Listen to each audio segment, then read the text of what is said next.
Hello. While reading through Literature and Gender, compiled by Elizabeth Primamore and Dolores DeLuise, I stumbled across a couple of interesting texts regarding metrosexuals.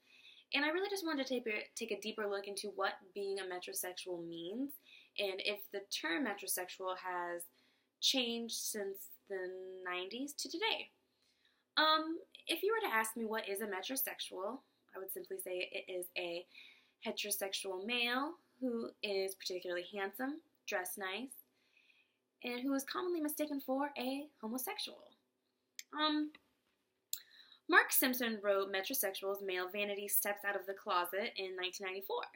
In 1994, the term metrosexual was coined. So he goes on to define metrosexual man as someone who contradicts the basic premise of traditional heterosexuality, that only women are looked at and only men are the lookers. He might prefer women, he might prefer men, but when all is said and done, nothing comes between him and his reflection. So metrosexuals are set up to be a narcissist.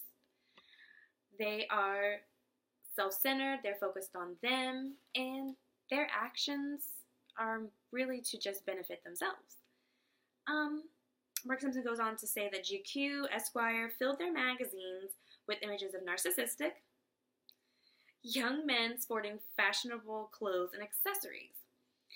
And they persuaded other young men to study them with a mixture of envy and desire. And I believe that's exactly how a narcissist wants you to feel. Envious, and they want you to desire them.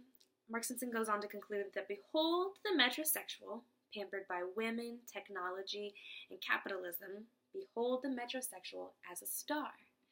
So he's really shedding some positive light onto the metrosexuals.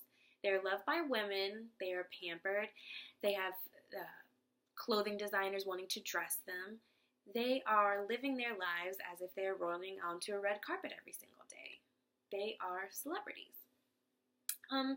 Fast forward to 2009, Vanessa Raymond writes an essay, How to Know You Are a Metrosexual. It reads sort of like a checklist to decipher whether or not you are a metrosexual.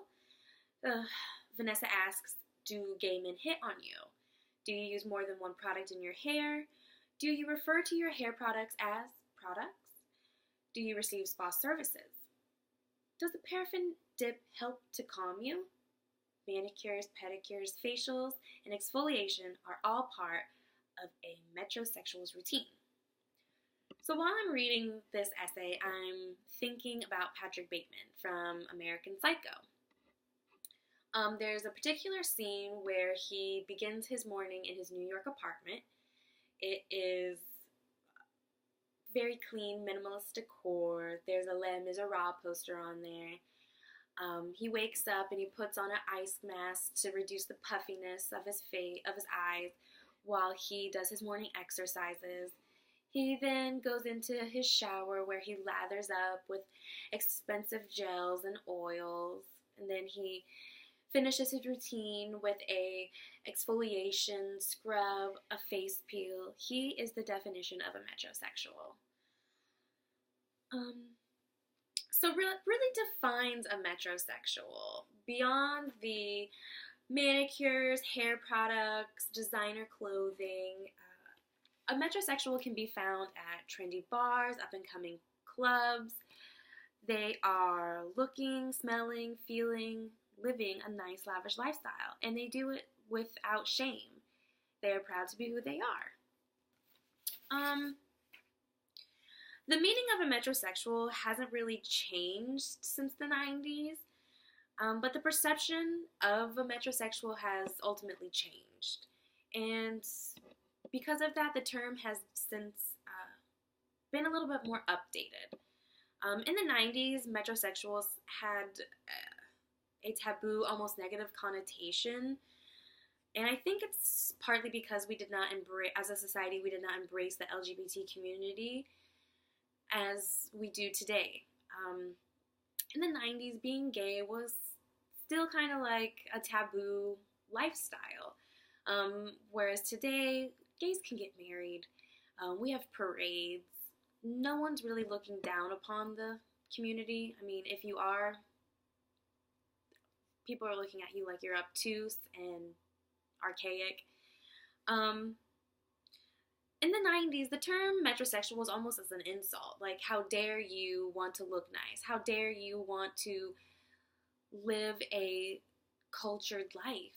How dare you want to live a life like a gay man would, except you have sex with women. Whereas today, I mean, the line between masculinity and femininity is definitely blurred. And in the media, with Bruce Jenner becoming Caitlyn Jenner, and you have celebrities like Will Smith's son wearing dresses, you have Young Thug, who is a rapper who dresses in head-to-toe lavender frilly frocks, something that, like, Mary Poppins would wear. And we don't really, as a society, think anything negative about it. We may laugh about it, but ultimately we embrace individuality. And I think in the 90s we kind of wanted everyone to conform and be normal. We were really busting out for the Y2K madness, if you would say, but ultimately I don't think the definition and the idea of metrosexuality has changed, but definitely the perception. Like I said before, we embrace the LGBT community, we embrace individuality, we, as a society, don't mind androgyny anymore. And that being said, for anyone who thinks that they are metrosexual today, I don't even hear that term anymore. Referring back to the Patrick Bateman clip, that was set in the late 80s. That was before the term metrosexual was even applicable. So in those times, they were called yuppies. Well-educated, well-cultured men who dressed nicely, who were professional, they were yuppies. If Patrick Bateman was 10 years later, he would be known as a metrosexual. Today's society, like I said, we don't even say metrosexual. If anything, we could call you a hipster because you want to look hip and trendy, but there's no negative connotation there. If you want to live handsomely, be handsome, treat yourself to a petty and manny, my friends. No judgment here, men.